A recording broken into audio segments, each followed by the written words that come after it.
Questão 2. A seguinte função recebe um inteiro x e um vetor v de tamanho n. Tá? E o que ela faz é remover todas as ocorrências de x do vetorzinho que está entre 0 e n-1, né? Desse vetorzinho aqui. E deixa o resultado em v0 e menos 1. Quer dizer, o tamanho, vamos dizer, o tamanho da parte útil do vetor, né? Eu não vou mudar o bloco de memória, mas o tamanho da parte útil vai estar entre 0 e menos 1. E vai ser o tamanho do vetor quando terminar. E daí ela devolve o tamanho, por isso que ela dá um return no i. E o tamanho resultante. Essa aqui, a gente estava falando de invariante, né, na primeira questão. Então, vamos ver brevemente aqui, ó, o que essa remove todo x faz, né, antes de ler o A.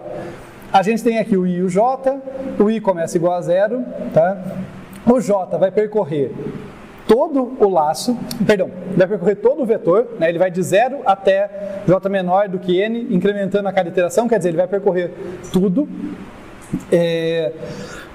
E o que ele faz em cada iteração? Essa função eu acho ela muito simples, muito elegante. Assim, ele vai verificar se o item que ele está olhando, de novo aquela coisa da semântica, quem quer ver J? É o item corrente. O J está olhando para um cara por vez, né, um item por vez, ele vai olhar para o item corrente. Se o item corrente não for X, ele copia para a iésima posição, né, ele faz VJ ser atribuído para VI e incrementa o I.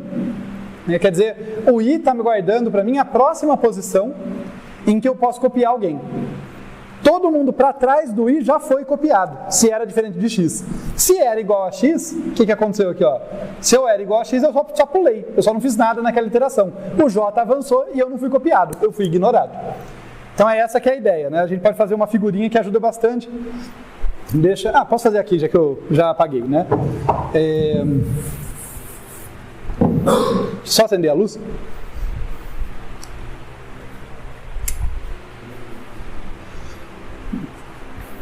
A ideia é algo assim, eu gosto de enxergar o funcionamento dessas funções assim, ó.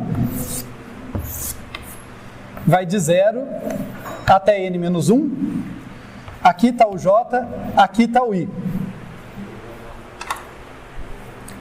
Esse aqui, vamos colocar com amarelo, né? Perdão, desculpa, quase errei aqui. Eu vou colocar aqui com amarelo. Olá, estou pegando para desenhar aqui, assim. Até aqui, né, é a última posição que eu já considerei, né? A posição VJ é a que eu vou considerar na iteração atual. E aqui, até i-1, até logo antes do i, é todo mundo que era diferente de x que foi copiado. Tá? Então quer dizer que todo mundo que estava no vetor original, é estranho fazer isso, né? Todo mundo que estava no vetor original, que era diferente de x, todo mundo que era diferente de x, veio para cá. Veio, vou ver quanto é com essa cor. Veio para esse prefixo. Tudo bem? Não é o desenho mais inspirado que eu já fiz, mas ok a ideia? Então, estou percorrendo aqui, o J está avançando e eu estou percorrendo. Eu sempre olho, em cada iteração, o que eu faço? Eu olho e falo, cara, se ele não for o X, eu copio ele para o I e incremento os dois. Se ele for igual a X, eu só avanço o J, quer dizer, eu não copiei ele, eu ignorei ele e não mudei o I. Então, esse pedaço aqui, ó, do 0 até o rosinha, até o I-1, tem todo mundo que estava entre 0 e J-1 e era diferente de X, na mesma ordem, inclusive. Tá? Então daqui a gente já tira o invariante que faz vocês sofrerem tanto. Foi só uma questãozinha de invariante, vai, gente? Bom, ainda para preencher, para não... Mas, ó, isso aqui já tira o invariante, que a ideia é V0, I-1. Por que I-1? Tá? Que às vezes vocês confundem, por que não é I? Porque é no início da iteração. No início da iteração, o I e o J já foram incrementados de iteração passada e estão apontando para a próxima posição em que cópia pode ser feita. Então, onde eu garanto que os caras já foram movidos corretamente, é sempre para a posição antes. Né? A iésima posição e a jésima são posições que eu ainda não tratei, pensem dessa forma. Tá? Então, quem já está resolvido de 0 até I-1, V0 e -1, tem os elementos, né? Eu não sei se estou escrevendo igualzinho que estava lá, mas só para colocar assim, tem os elementos diferentes de x de V0 J menos 1. Tá? Sendo que esse cara aqui também era uma parte para completar, né? Tudo bem? Erro comum para a gente destacar aqui, tá? Porque, de novo, isso não é sobre eu simplesmente resolver as questões, mas é eu pegar os erros que eu vi e tentar discutir com vocês para ver se a gente elucida eles.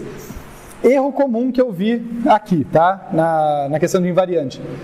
Era chegarem aqui na hora de preencher, colocar V0, é um erro muito comum, mas esse é mais tranquilo, esse até descontei menos, V0i e aqui V0j. Já falei porque que é o menos 1, né? Porque está na interação anterior, você não pode garantir que todo mundo, né, que está entre V0 e são os caras que estavam em V0j diferente de x, porque justamente o cara da j-ésima posição você ainda não verificou. Então, por isso, né? É só por isso. Mas ok, eu entendo a intenção, foi só um detalhe, é só ali, era até o i menos 1 e era até o j menos 1 que eu garanto a propriedade. Agora, um erro mais comum, que esse é mais grave, então deixa eu abordar, foi colocarem n. Tipo assim, V0 e menos 1 são os diferentes de x que estavam originalmente no subvetor V0n, ou n menos 1. Gente, isso só é verdade no final. O invariante tem que valer em toda a propriedade, em toda a iteração. Então não faz sentido colocar um n menos 1 aqui. Eu entendo a intenção de vocês, mas é fundamentalmente diferente de colocar j menos 1, porque tem que valer em toda iteração. Pensa no que você está dizendo, né? Na primeira iteração, o i vale 0, por exemplo, né? Faz sentido eu falar que todo elemento de V0 n menos 1, quer dizer, do vetor inteiro, que é diferente de x, está aqui? Não faz nenhum sentido, né? Entendem? Não faz sentido o invariante colocar n ali. Na última iteração, j é igual a n, e daí o invariante que dizia V0 j menos 1 vai valer para V0 n menos 1, porque na última iteração j é igual a n. Mas numa iteração qualquer, o que eu posso garantir já tratei esse pedaço do vetor. É isso que eu quero que vocês peguem a semântica. Então, por isso que é importante que os invariantes ali, no caso, lidem com J e com I. Porque são eles que estão andando e tratando o vetor, vamos dizer assim. Tá bom? Então, esse foi um erro comum ali e que ele está no fundamento do negócio, tá? O invariante ele vale ao longo de toda a iteração, tá? Se fosse no final, tipo assim, no final o que o invariante garante? Daí estaria certo. Daí podia botar n lá, tá tudo bem. Né? Quer dizer, no final do algoritmo, por conta do invariante, todo mundo que está entre V0 e I menos 1 corresponde aos elementos que estavam entre V0 e N menos 1, né? Mas no final só. Agora, numa iteração qualquer, né, no início de cada iteração, tem que ser uma coisa que é atualizada, tem que ser o J, que é um índice que está andando. Tem um erro complementar a isso, já vou deixar a dica aqui. Teve gente que, na hora que eu perguntei eficiência de algoritmo, falou em função de índice. Eficiência tem que ser em função da entrada, índice varia. Tá? Foi uma coisa que eu vi acontecer também. É O de I, tipo, mas o I era um índice, o I começa em 0, tipo, entende? Parece às vezes a pessoa até, ela se confundiu, para ela achou que é o número que captura o tamanho, mas deixa claro, não pode colocar isso num índice, porque o índice está mudando, é O de quê? Mas eu chego lá, quando eu ver essa questão eu trato disso. Tudo bem aqui então, no invariante, gente? O que mais que a gente tinha que verificar aqui? Tá? Como modificar a função remove todo x para que ela remova todos os elementos pares. Essa era super simples, mas pegou alguns. Daí eu tentei não descontar muito, dei meio certo e tal. Era essa a condição. Isso perfeito. Quase todo mundo percebeu isso, eu fico feliz. É importante, né? Além de analisar a eficiência, tudo é importante saber mergulhar numa função e saber o que cada parte faz. E é isso. Esse if aqui, essa parte, é onde você está decidindo quem é copiado e quem não é. Mas eu pedi para remover todos os elementos pares. Muita gente fez VJ mod 2 igual a 0. Né, eu vou escrever aqui para fazer mais sentido. Tipo, muita gente colocou o if desse jeito, ó.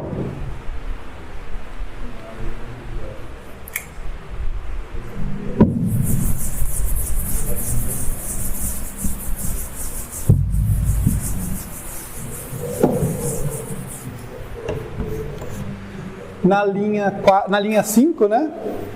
Na linha 5, colocou assim, ó.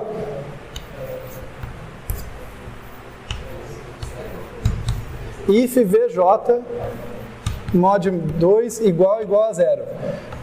so close, sabe? Tipo, a ideia é essa, é assim que você verifica, tá certo? É assim que você verifica se um cara é par ou ímpar. Você está perguntando se o resto da divisão, é assim que a gente lê, né? O resto da divisão de VJ por 2 dá 0? Tá? É isso que eu estou perguntando. O resto da divisão de VJ por 2 dá 0? Dá, mas esse é o par. E o que acontece quando esse if é satisfeito? Eu copio. Então, quando eu coloco isso, eu estou copiando os pares. Eu não estou eliminando os pares, estou eliminando os ímpares. Foi o complemento do que eu pedi para fazer. Tá? Então, foi um erro que deu até dó, porque tipo assim, a pessoa entendeu a parte principal, ela entendeu o que tinha que mudar, mas deu uma vaciladinha. O certo é isso aqui ou isso aqui, né? Igual as duas funcionariam. Tudo bem? Tudo bem, gente? Alguma dúvida nessa aqui?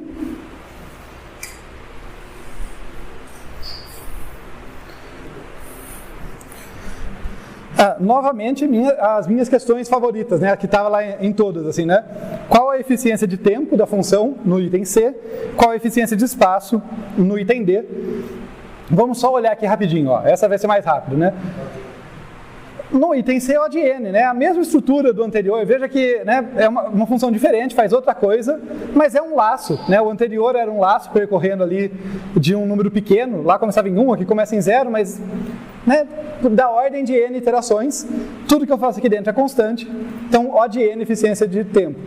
E pelo mesmo argumento de antes, O de N, eficiência de espaço. O de 1, eficiência de espaço.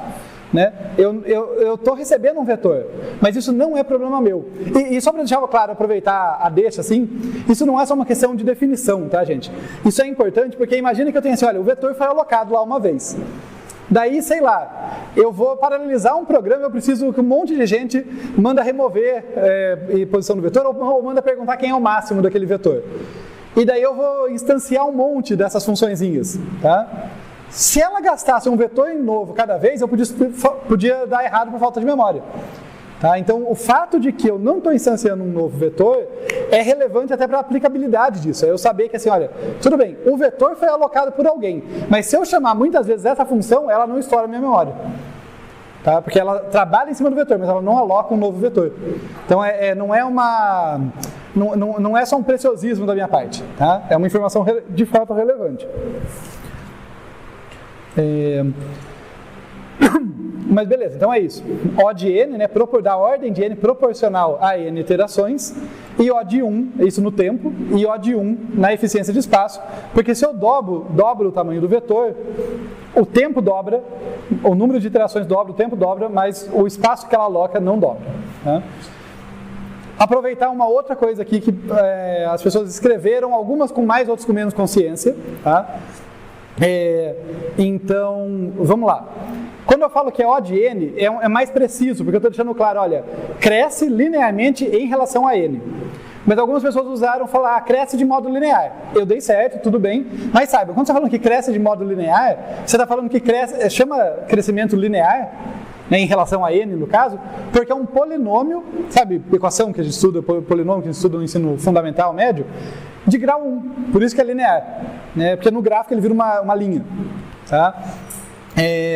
Então, crescimento linear é crescer proporcional a esse valor, é crescer proporcional a esse valor como uma função linear cresce. Tá? Isso é importante, porque teve gente que escreveu, vamos lembrar eu vou lembrando das coisas, né? Teve gente que escreveu assim, cresce proporcional a N.